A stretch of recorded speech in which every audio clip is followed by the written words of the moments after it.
synthesists from the San Francisco area and tasked them with building this impossibly difficult experimental soundtrack.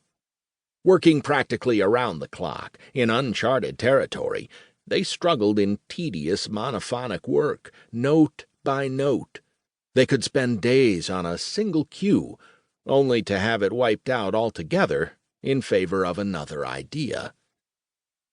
The unique synthesized score broke even more ground when it debuted in theaters using a pioneering sound design scheme. Apocalypse Now was the first film to be released in what is called 5.1 format. During the production of the film, Walter Murch had worked with Dolby Laboratories to design a sound system that would deliver a more vivid experience to theater audiences. The result was an array of 5 speakers positioned around the theater, 3 in the front, left, center, and right, and 2 in the back, left and right. After Apocalypse Now, 5.1 surround sound became the industry standard for film and digital broadcast media. It remains so to this day. In 2006, Apocalypse Now was re-released in a boxed set that included the original 1979 version along with a newer version, Apocalypse Now Redux. The set included several features documenting the making of the film. One of them, the music of Apocalypse Now, concluded with a dedication to Bob Moog, who had passed away the year before.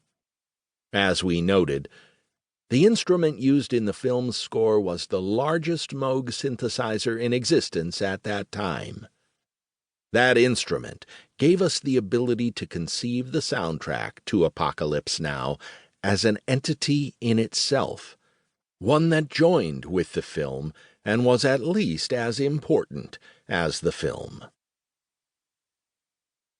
Prelude. On a sticky summer night in 1969, under a full moon, 3,000 fans squeezed shoulder to shoulder, jockeying for any spot they could find.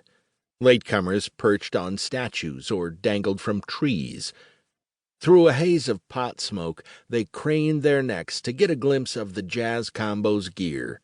Not pianos, drums, or guitars, but machines. A truckload of black boxes, wires, amps, and speakers were plugged into a single electrical outlet, the only one in the garden.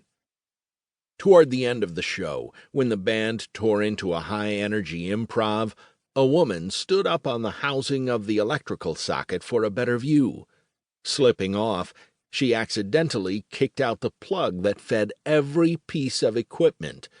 The machines went dead, and the last of the deafening licks echoed into silence. For a heart-stopping moment the musicians froze.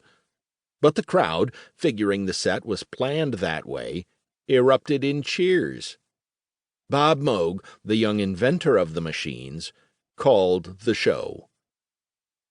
A woman's foot had switched off the first ever all-synthesizer concert, a much buzzed-about event at the Sculpture Garden of New York's Museum of Modern Art. Reviewers had fun with the mishap. Sock it to me, baby. But the incident exposed the downside of the radical new technology. No juice, no sound. Yet beyond that, the crowd could see for itself what the future might look like.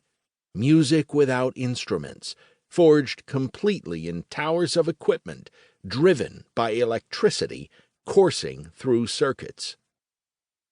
The Moog synthesizer could mimic any sound, from trumpets to rain to the rumbling of a helicopter. It could conjure sounds no one had ever heard before, anything you could dream up in the mind's ear. The very idea drove the musicians' union nuts. Was this the end for musicians? If you could synthesize a band or an orchestra, what was next?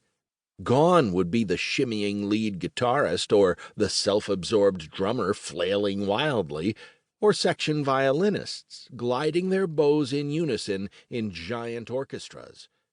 Now,